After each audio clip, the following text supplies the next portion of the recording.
Welcome to Tactical Talk. This is Zain Khan. Today the topic of our show is how real is China's debt trap policy for the world?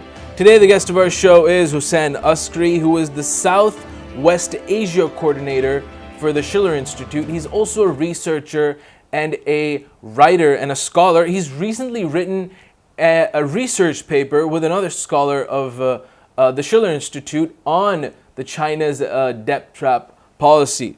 Hussein Askary is also the chairman of the Swedish European Labour Party. He will be our guest today in discussing how real is China's debt trap policy for the world. Welcome to our show, Hussein Askary. This is Zain Khan. It is a pleasure having you on Tactical Talk. Thank you, Zain Khan. It's a pleasure for me, and I'm honored to address you and your audience in Pakistan. Wonderful country. Let's get to the first question. There is this narrative growing globally against the Belt and Road Initiative, Hussein Askary, claiming that it is a debt trap. Where is this narrative coming from? Yeah, well, the usual suspects are the same ones who told people around the world that the Chinese are sending 1 million farmers to Africa to plant food for China, or they send prisoners from Chinese prisons to Africa and the other countries to work in Chinese projects, which are complete lies. The usual source of this is Western media, think tanks, and others who have if not an attempt to stop the Belton Road Initiative and its impact on the world situation. It's a sour grapes attitude because Europe and the United States, they had the whole time since World War II ended to develop many countries, many regions of the world, but they didn't. Now, if you have seen the fantastic China-Africa summit, the Forum on China-Africa Cooperation, which ended yesterday, and what President Xi Jinping of China said, this is a game changer. The world is changing. The center of power in the world is no longer in the transatlantic region, which is going bankrupt financially and economically and even politically. Nations are orienting towards a different place in the world, which is more into the east, with the China cooperation, the Belt and Road Initiative, the BRICS countries, the Shanghai Cooperation Organization, which Pakistan just became a member of, and the Eurasian Economic Union of Russia, Kazakhstan, and Belarus, and the cooperation between all these South-South organizations. This is making people afraid and panicked in the what we call the transatlantic system. Now, instead of joining that very important paradigm in international economic and political relations, certain, not all, but certain Western circles are trying to put the brakes on this development, or at least prevent the United States and Europe from joining it. Now, I did a study recently with a colleague of mine, Jensen Ross from the Schiller Institute. We called it the China Debt Book Diplomacy Hoax. And in that case, we took the example of one instance where the source of that lie is that the lie is that China is building infrastructure in poor countries with the anticipation that these countries will not be able to pay back the debt, and therefore the Chinese will own these infrastructure projects and the land in these countries and interfere in their policies. That's called the so-called debt trap diplomacy. Now, we discovered the source of this latest thing, which is called debt book diplomacy, is from a person called Sam Parker.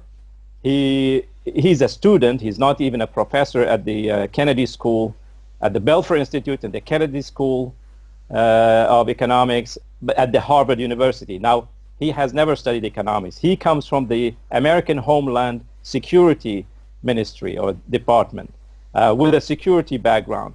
Now, he got an assignment from the U.S. State Department to write that report, which is called China's Debt Book Diplomacy. The report was commissioned by the State Department. It means that the State Department had paid that institute, that person, to make a tailored report to prove what the State Department wants to hear from that report, which is that China is doing this to poor countries, developing countries, and they select 16 countries, including Sri Lanka, Pakistan, Philippines, and others, who are vulnerable, they say, to Chinese manipulations, because these countries desperately need financing of infrastructure projects. So we discovered then this person, Sam Parker, wrote this report, sent it back to the State Department, and in May the State Department published this report as their own report to the media, and then the media started regurgitating the same information which is in the report, which has absolutely nothing to do with reality. There is no economic studies. It's just complete geopolitics and political mishmash. The funny thing is about all these stories, this report and all the other stories I have checked to write my report, and also my colleagues, is that there is no real facts involved. It's just prejudice against China. If you look at any facts involved, whether it's in case of Sri Lanka, in Africa, or in Pakistan, the facts say the opposite exactly. That is, it's the Western countries and the International Monetary Fund and World Bank, who are controlled by the United States, Britain, and Europe, who are setting debt traps for countries, not China. In one study which we cite is that in Africa, China's debt to the African nations is just 1.8% of all the debt which African countries have. The rest is from mostly Western countries. So the source of these so-called information is political agencies in Western countries and their allies. Maybe in Australia is very active, in Japan and in India, although these attitudes are changing in Japan and in India because they really need to join this project. So these studies are made into some sort of academic study, and then it's sent out into the media, and it keeps circulating until people believe in them as facts. And in our report, we show that a lot of the discussions and reports in the media, including in Pakistani media, are completely false. They have no basis in reality. Let's get to our second question. Is there a difference between Chinese loans and IMF loans, for example? Yes, there is a definite difference. In our special report, which the Schiller Institute published last November, it's called Extending the New Silk Road to West Asia and Africa. We made a thorough study of who is investing in Africa, who's loaning money in Africa, and we discovered that actually the United States, Britain, and the World Bank are the biggest investors in Africa, but they never built infrastructure. The World Bank has invested more than China in the past 10, 15 years, but we didn't see any railways built or dams built or power plants built by the World Bank what happens is that the loans that go from the IMF, for example, is to countries who are already under economic and financial crisis. What happens is that these countries are told that, okay, you will get money to pay back the loan. But in order to get that loan, you have to make so-called structural adjustments and reforms, which means that the state of that victim country will abandon its responsibility towards its people by promoting the general welfare, for example, investing in infrastructure, healthcare, and education, because they don't have money. And that's what the IMF say. So always these loans from the IMF and Western countries, there are so-called strings attached to them, which is interference in the economic and even foreign policy of these countries, how to run their economy, how to run their internal affairs, how to run their political system. Now, the difference with the Chinese loans, they are at lower interest rate, longer grace periods, longer repayment periods, but they are all directed towards productive projects. Infrastructure, that's the main where the loans go from China to developing countries. Industry, agriculture, capacity building, education of the labor force, and so on and so forth. So the Chinese loans, and this is very important for people to understand, loans are different. If you get a loan to pay an old loan, that's slavery, because you will never get rid of that. If you get a loan to build your capacity, your productive capacity, which we call productive credit, is that you get a loan to build up your productive capacity. That will enable you to produce more, to raise your living standard and your competitiveness, and that way your revenues will increase, and then you'll be easily able to pay your foreign debt and foreign liabilities. This is what the difference is between the Chinese and the IMF and Western countries. First of all, there is no interference in the internal affairs. They don't tell countries how to behave, how to have their political system, how to have their cultural system, where to invest, where not to invest. In the case of Pakistan, I looked at the case of Pakistan. I saw the IMF in 2016, when they extended a loan to Pakistan to pay old loans, and by the way, the debt just increased, and it happens in every case. Anywhere the IMF goes, the debt increases, and the sovereignty decreases, and the economy collapses.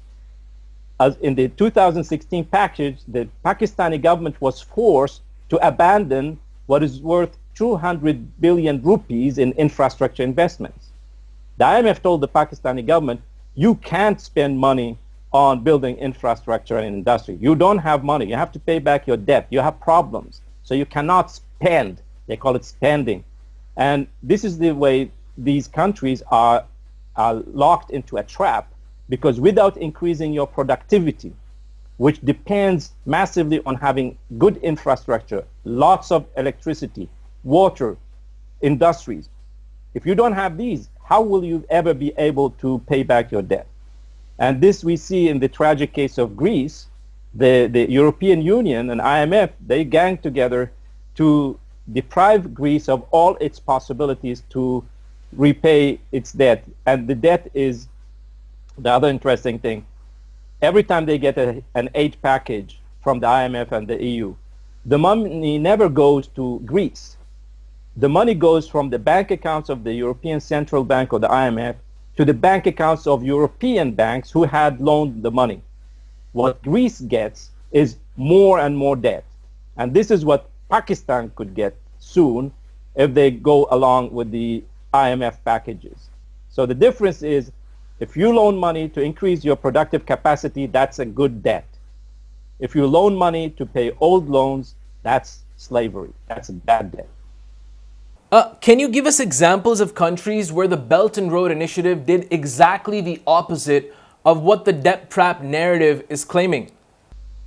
Yeah, I mean, we have many examples from Africa now. Africa is now a thriving continent. I mean, it has its own problems, but for the first time, poverty is being reduced in Africa.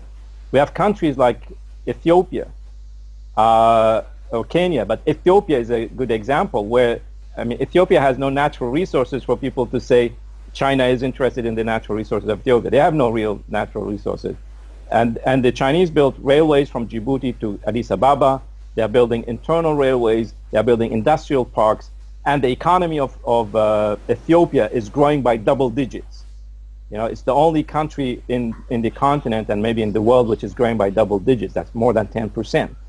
And that's thanks to the massive investments in infrastructure, but also that the Ethiopian government changed its policy from dependence on aid before into investing in water dams, industrial parks, infrastructure, reforming the agriculture. So we have many examples in Africa, in Kenya now. Kenya, they took a loan from China, $3.5 billion, to build the Mombasa-Nairobi railway, which is a standard gauge railway. It's a modern railway. Rather than building the old British or trying to repair the old British system, Kenya is saving billions and billions of dollars in transport costs. Because that's the irony, because if you have terrible infrastructure, the cost of transporting goods will double and triple and quadruple. So you are actually saving money by taking a loan from China to build efficient infrastructure. You save by borrowing to build power plants where your industries can become productive again. So we have many examples where the Chinese loans, and these are not very big loans compared to what these countries are forced to get from the IMF and the West and from Japan, just to pay, you know, to fill the gaps in their budgets. So this is this is a game changer, where you have China is using its financial clout. I mean, China is not even giving money to these countries. There is no money involved. It's called credit. You know, China signs an agreement with Ethiopia or Kenya to build a port or a railway, and the Chinese companies will build that. So the money will be transferred to the Chinese companies, but what this country will get is a letter from for example, the Chinese Export-Import Bank saying, you owe us $3.5 billion. So that's also a very good way of fighting corruption. There's no money involved. And this country will then, when these infrastructure projects are built, and this is what it's a tricky thing, because infrastructure does not give you money immediately, it will increase your productivity. And over many years, your productivity will increase and you will be able easily to pay back all these loans. China is not gaining money by giving the loans and getting the interest rate. China is gaining by loaning the money, like the United States did with Germany after World War II, is that it's putting its own factories in China to work, to build the railways systems, the trains, and so on, which will be running in Kenya. So China is already winning from loaning the money to Kenya. They don't really need the interest rates and so on. So that's the mechanism, which is very healthy mechanism, which existed before in the West. It disappeared, especially after the 1970s.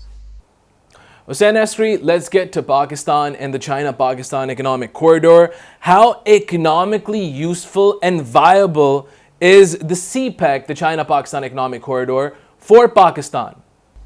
Well, as I wrote in my paper, I think the China-Pakistan Economic Corridor, this is the only and the best available solution for Pakistan's economic problems. I mean, we did in our study, we looked at Pakistan's trade deficit. Pakistan's debt is like, it's reaching 90 billion US dollars this year. That's not a big problem. That's not the problem. The problem is that if Pakistan borrows $12 billion this year from the IMF, and then to pay the old debt, it will have more debt, and it will not invest anything in increasing the capacity. Where does Pakistan's debt come from? Well, most of it comes from the trade deficit. Pakistan runs a trade deficit of 20 to 30 billion dollars each year. This year, the 2017-2018 fiscal year, Pakistan's trade deficit, that's import vis-a-vis export, was $30 billion. That's huge.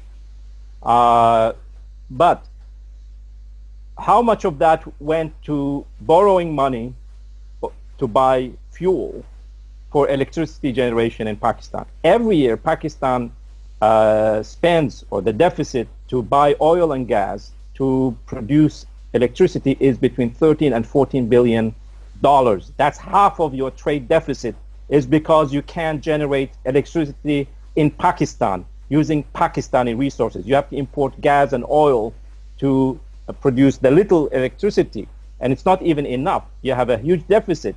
You have like 7,000 to 8,000 megawatts deficit in electricity. So what the CPEC does, and the most important part of it is really not the railway from China to Gwadar.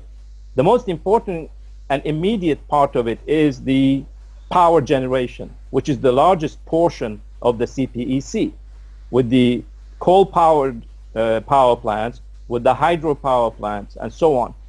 That in very quickly, Pakistan could produce enough energy using its own coal and water power to fill the gap in the trade deficit and save 12 to 14 to 15 billion dollars each year. In addition to reducing the trade deficit, Pakistan's industries will start working again because you have enough electricity to run the textile industry, the automobile industry, and other industries, the high-tech industries. New industries will come because when you have abundant and cheap electricity, new industries will emerge. Investors will come to a country where you have enough electricity. You don't have shortages. You don't have blackouts suddenly where the whole work stops.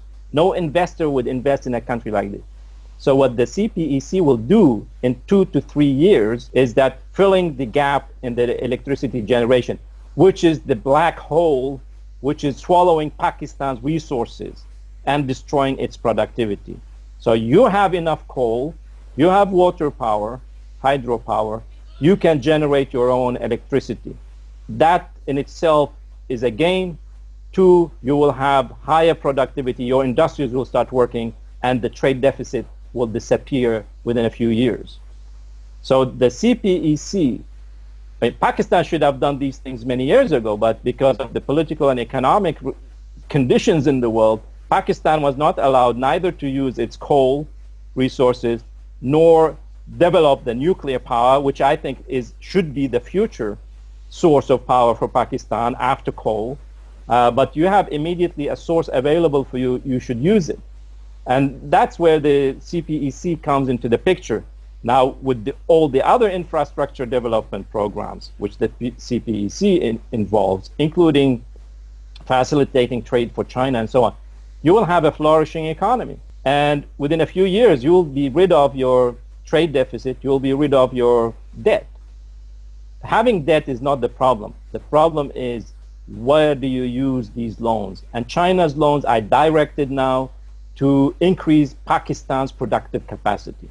And that's fantastic. That's where Pakistan should go. And I'm very happy that the Prime Minister Imran Khan, he said, we are not going to abandon the CPEC. We'll continue our work with that, in addition to other issues, which, that the Pakistani people should support the Prime Minister in that sense. Because Pakistan will come under enormous pressure from the IMF, from the West, from many different sources, to abandon its cooperation with China, to abandon its cooperation with Russia, which could come on board very soon, and continue playing the role which Pakistan has always played, which is not productive role. It's a geopolitical game, with, I think, Prime Minister Imran Khan is very aware of, that you don't want to be a tool of international power politics. You want to be a sovereign, independent country who wants to work and cooperate with all its neighbors, including India. All that will also, when you have economic prosperity and economic cooperation, and when geopolitics are thrown out of the window, even Afghanistan's situation will stabilize. Because the people in Afghanistan need also they need security, of course, but they also, without economic stability, you will not have anything happening there. And that was the mistake with the policy of the NATO and these other countries. Now it's 17 years since NATO invaded Afghanistan. Where are all the economic projects? Where are the infrastructure? Where is it? That's not. This is not in the cards for the NATO and the Western powers. But this could help also get the West to change its attitude.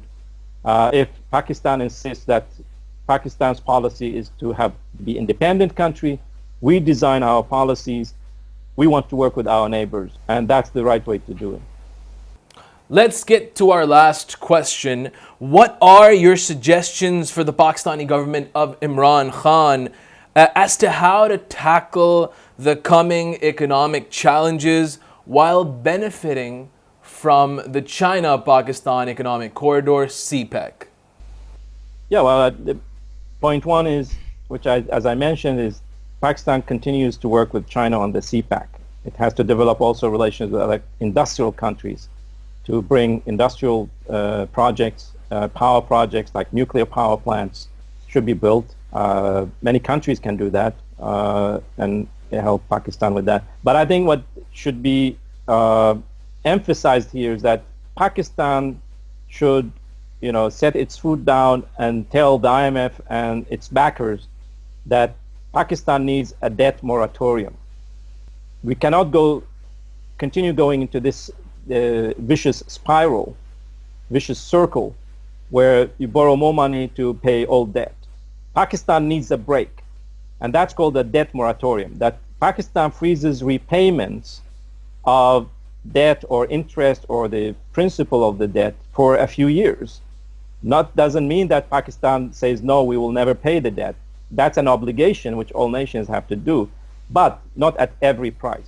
So I think the government of Pakistan should negotiate a debt moratorium with the IMF and the backers of the IMF.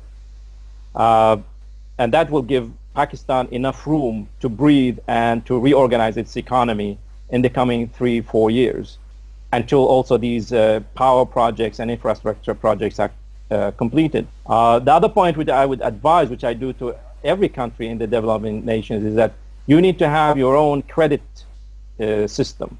You should be able to generate your own credit nationally to finance industries, medium and small size industries, finance infrastructure projects. And for that, you need a national development bank.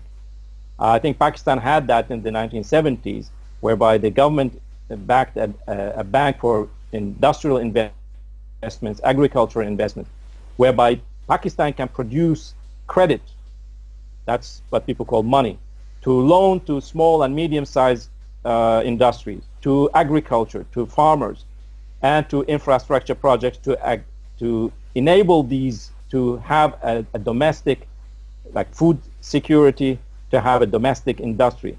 And to do that, you need to have your own credit mechanism nationally, and that can be done through a national development bank. And that these two elements, to have a debt moratorium and establishing a national credit system, which could be backed by China, Japan, and other friendly countries, Saudi Arabia, the United Arab Emirates, they can support the Pakistani National Bank, because you can't just print money.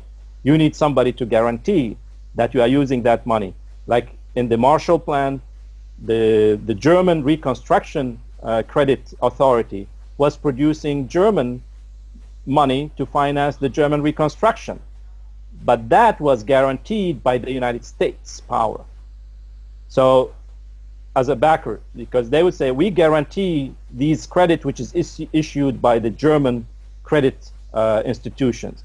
And in the same way, if Pakistan can get an agreement to issue that China, Japan, and other countries can issue bonds to back the Pakistani issuance of internal credit loans to its own industry and agriculture and infrastructure, that would be the best situation to solve the problem with needing to borrow from outside to finance domestic production. So a national development bank is very necessary. Thank you so much, Hussein Askary, for being on Tactical Talk. It's always a pleasure having you. Thank you very much. It's my honor and pleasure to be with you. This was Hussein Askary, a researcher and also a scholar. We were discussing how real is China's debt trap diplomacy for the world. Until the next episode of Tactical Talk, this is Zain Khan. Take care and goodbye.